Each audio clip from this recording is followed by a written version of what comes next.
இந்த மௌனத்தை பற்றி இந்த இடத்துல நினைவுபடுத்திக் கொள்ளுங்க. பேசுறதுக்கு பொருள் வேண்டியதே இல்லை. அதுக்கு ஏதாவது விஷயம் வேணுமானா தேவையே இல்லை, பேசிக்கொண்டே இருக்கலாம். ஏன்னா சூழ்நிலையில புலன்களுக்கு கவர்ச்சி இருந்து அது பாட்டுக்கு அதை வச்சுக்கிட்டே பேசிக்கிட்டே போகலாம். அல்லது பழக்கத்தினால பேசிக்கொண்டே இருக்கலாம். பேசுறதே பேசித்தானாவே வரும். அது இன்னொருத்தர் வர்றாங்க, தூண்டி விடுறாங்க, பேசிக்கொண்டே இருக்கலாம். அதனால அதுக்கு தனியா ஒண்ணு பேசுவதற்கு பொருளே தேவையில்லை. ஆனா பேசாம இருக்கிறதுக்கு ஒரு பொருள் தேவை. பொருள் இல்லாத பேசாம இருக்கவே முடியாது. அந்த பொருள் எல்லாவற்றுக்கும் வலுவான பொருள், பேராற்றல் உள்ள ஒரு பொருள் இறைநிலைதான், இருப்பு நிலைதான். அது என்ன? சுத்த வேண்டும்.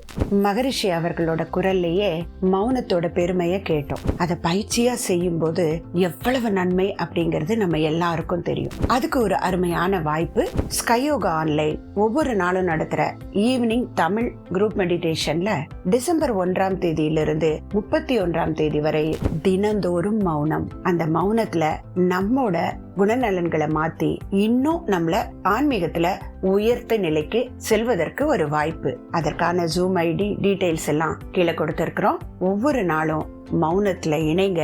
அந்த 31 நாளும் நம்ம வாழ்க்கைய மாற்றி போடும். வாழ்க வளமுடன்.